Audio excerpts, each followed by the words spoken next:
Hello and welcome friends. In Unit 4 in Indian Economy, up till now we have talked in detail about poverty. You would recall that we had talked about the different types of poverty, the different categories, and then we talked about fixing the poverty line and how actually poverty is measured through consumption surveys. Right? We also talked about the various causes and eradication measures implemented by the government since the independence.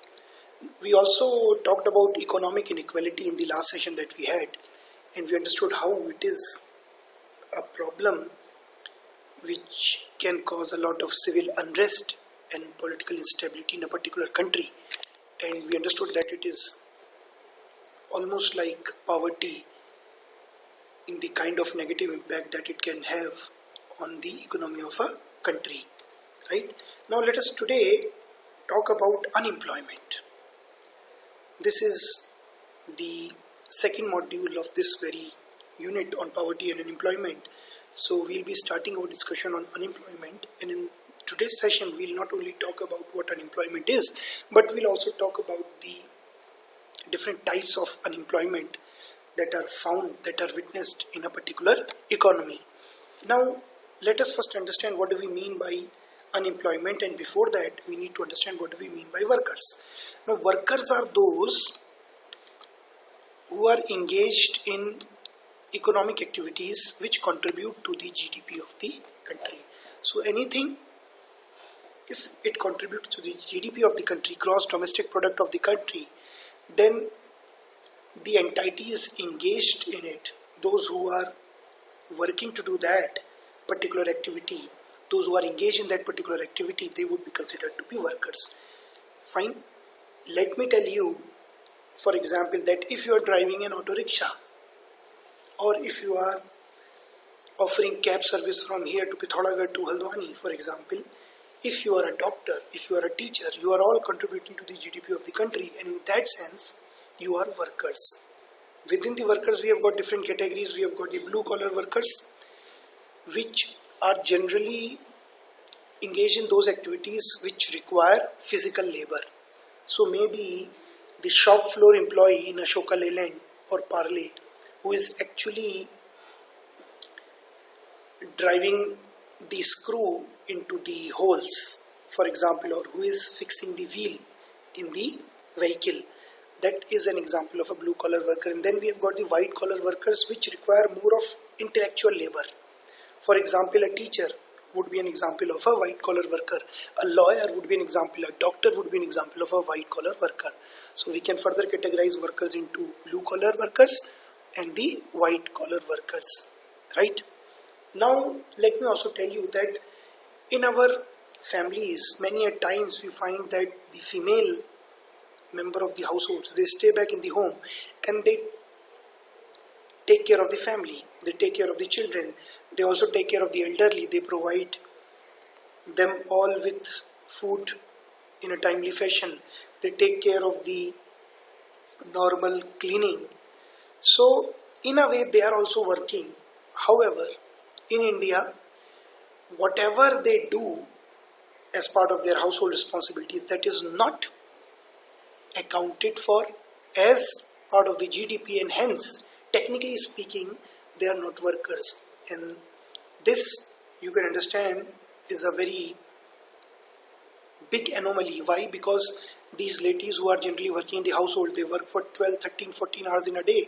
For example, in your own household, you would find your mother or maybe elder sister or maybe your aunt working right from 7 o'clock in the morning, 6 o'clock in the morning till 9 o'clock or 10 o'clock in the evening. So, and they do not take any Sundays, or they do not take any weekly offs, they do not rest on holidays. So in that sense they are working a lot, but we still do not have any provision of counting their contribution as part of the GDP, and hence technically speaking they are not workers.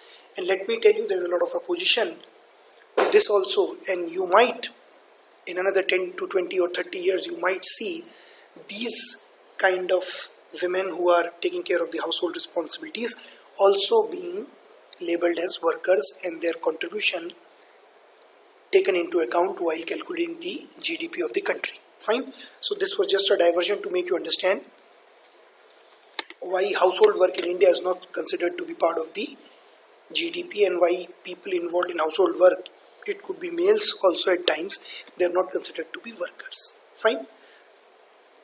However, if you are employing a maid, Nokrani, then in that case she would be considered to be a worker, and her work would be contributing to the GDP of the country. It would be considered to be contributing to the GDP of the country, and she would be considered to be a worker.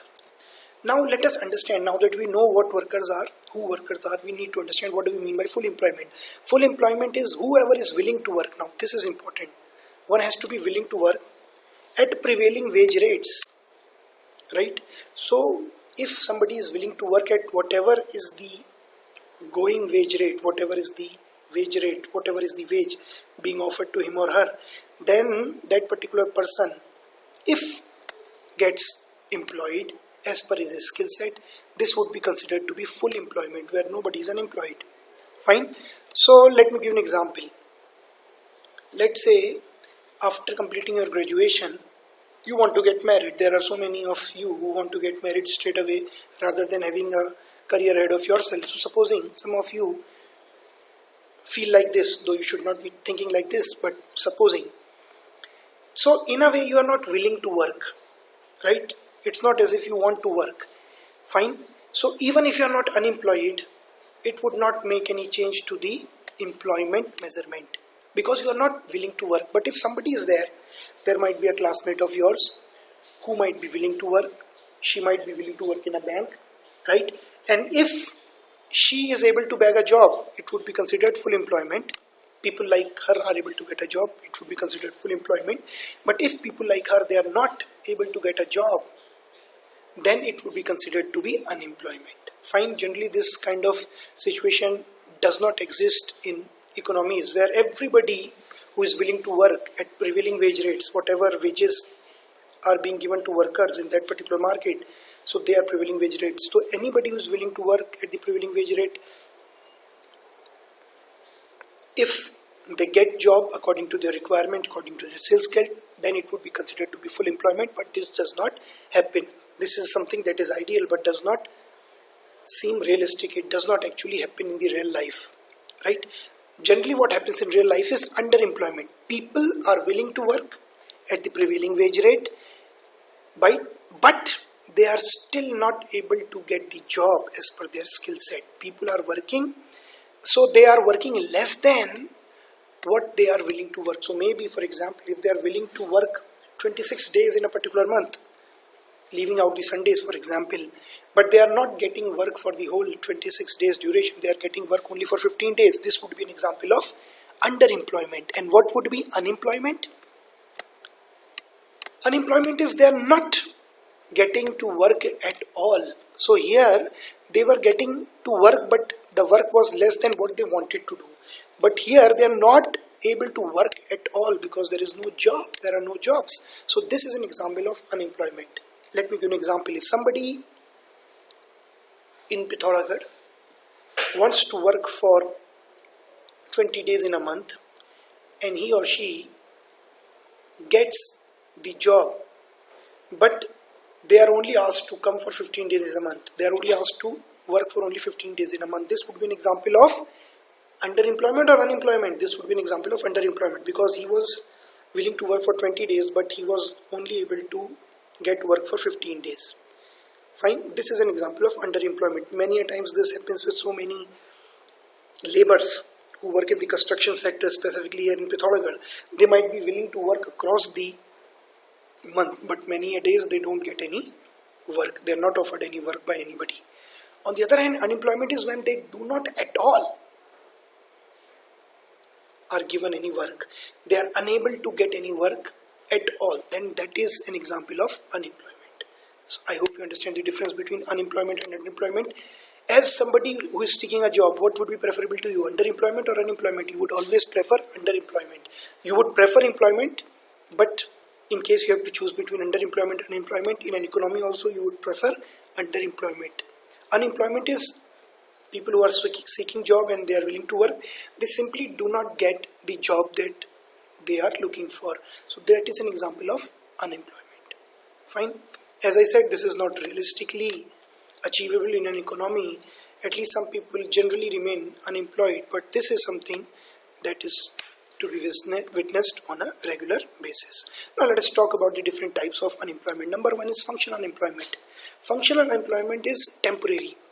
It is not permanent, and when one is looking for another job or upgrading skills. Let me give you an example. Some of you would complete their BBA and then they would start working in a company. After some time, supposing they don't find the salary up to their expectations, so they leave that job and they start looking for another job. In this duration, when they've left one job and looking for another job, let's say this is a 2 weeks duration, they would be called functionally unemployed. Why? Because they're looking for another job, or they've gone to a training program so that they can upgrade their skills and get a better job.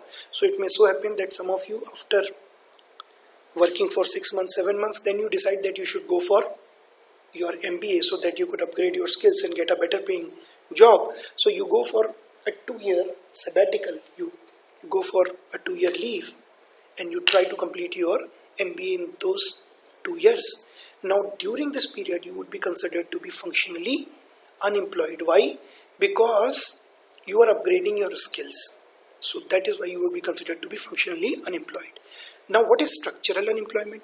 Structural unemployment is a bigger problem for an economy. Mismatch between the skill sets available with worker and that required by employer industries. This is a big issue in India. In India, jobs are not a problem. There are plenty of jobs available, but many a times you might find many of the industrialists saying this in public, that they do not get the skills which they want in their employees, which they want in candidates, which they are looking for in the candidates. Why? The candidates themselves, they do not possess those skills, and that is why these candidates are not offered any job. So this could be an example of structural unemployment. So there is mismatch between skill sets available with worker and that required by the employer industry. Many a times this also happens with farmers migrating to industrial sector. So they have gone from their village and they have migrated to some urban area so that they can find a job in the factories in that particular area, but they do not know how to operate machines. They do not have the skills to work in that particular factory or to work in the particular industrial area. This would be an example of structural unemployment, right? And this is a feature of a developing economy. Skill obsolescence. What do we mean by obsolete? I hope you have read your word parmetes. Obsolete means old. Something getting old is known as obsolete. Outdated, getting outdated. And skill obsolescence is when your skills get outdated. That would be an example of skill obsolescence. For example, if 10-15 years down the line, robots come up and robots are considered good enough to teach a class, my skills as a teacher would become obsolete, would become outdated, and at that point of time my employer would want me to be replaced by the robot. So they would hire the robot, they would install the robot, and they would ask me to leave. Now this would be an example of structural unemployment, but this kind of structural unemployment is commonly seen in a developing economy. Why? Because they continue to move from older technology to newer technologies, more advanced technologies, and many a times they do not have sufficient number of people available in the economy to work using those technologies, who are skilled enough to use those technologies or who are good enough to make use of those technologies. So this is an example of a developing economy. This happens in a developing economy, and in a economy the natural rate of unemployment is considered to be the sum of functional unemployment and structural unemployment, and it is very, very normal 2 to 3% of unemployment because of these factors, being functionally unemployed or structurally unemployed. Because of these functional unemployment and structural unemployment, 2 to 3% of unemployment is natural, normal in growing economy. I hope you remember what I had talked about in the last slide. Full employment is generally not to be found even in the most developed of the economies, because they would be keeping on moving from the outdated technologies to the newer technologies, and there would be at least some amount of structural unemployment because the skills of the workers would become outdated. And then what would the worker do? They would go to upgrade their skills, which means there would be functional unemployment and structural unemployment in these kind of developed economies as well. And that is why this natural rate of unemployment is 2 to 3%, and perfectly normal for an economy. But beyond that, then it becomes a problem. Then what are the other types of unemployment? Cyclical unemployment. You can understand, you have read about trade cycles. You have read about the various stages in the trade cycle or the business cycle. You know about recovery phase. You know about recession, depression, growth, recovery phase. So there are the different stages in a business cycle. In business cycle, you know, it can stretch from 9 to 12 months to 7 to 10 years also. So there are different stages. And in some of these stages, for example, when there is a recession, a slowdown of the economy, naturally jobs would be lost. This would be an example of cyclical unemployment associated with the business cycles. So in the recession and the depression phase, what will happen? The companies, various factories would close down. Naturally, when the factories close down, there would be less requirement of workers, and the workers who were working in these factories, they would be rendered jobless. So this is an example of cyclical unemployment. However, the time period could stretch from 9 to 12 months to 7 to 10 years. On the other hand, seasonal unemployment, the times scale cannot stretch beyond a particular year. So this is because of the different seasons in a particular year. For example, when the crops have been cut down in the fields, there is absolutely nothing left for the farmer to do. Right? So that period, that particular farmer would remain unemployed, and this is an example of seasonal unemployment. Inadequate availability of work in certain seasons of the year. For example, many of the cab owners generally don't find much work during rainy season because most of the people do not travel to Haldwani or to Tanakpur during the rainy season. So these people who are rendered jobless during the rainy season, because people do not want to travel during that time, they contribute to seasonal unemployment in the state or in the country. Fine. As I said, agriculture work, for example, once the crop has been harvested, somewhere around October, when the Kharif crop has been harvested, and there is still some time left for the next cropping cycle of Rabi, right? So Kharif are harvested somewhere October, and then Rabi is sown somewhere around November. So there is some time gap between the two, and during this time the farmers do not have any work, so they would be contributing to seasonal unemployment, and this is known as seasonal unemployment. Now the biggest of the problem is the disguised or the hidden unemployment. Now I have made use of this picture to show you what we mean by disguised or hidden unemployment. Now have a look. There are three people along with these two animals who are basically plowing the field. But do you think we need to have three people to plow the field? I think only one individual would have been sufficient, right? Likewise, there are so many women who are sowing the seeds. They are probably sowing the paddy, dhan rop rahe, right? But do you think in this small piece of land there is requirement of so many ladies? I think 3 or 4 ladies would also have done the same kind of work. This is an example of hidden or disguised unemployment. Why this is happening? Please understand. Have a look. Surplus labor. More workers are engaged than required. So here you require only one person who would be taking care of the two animals and the plow, but you have 3 people who are working. So surplus labor. 2 of these workers are surplus. They are more than what we actually require. Only one would have done. Likewise, 3 to 4 ladies would have been sufficient, but there are 20 to 30 ladies. So those 25-26 ladies are surplus. Now this is an example of hidden unemployment, right? Please understand, when you go to a dhaba and you find that this dhaba could have operated with just 5 waiters also, but there are 10 or 12 waiters. What is basically happening is, this is basically an example of disguised or hidden unemployment.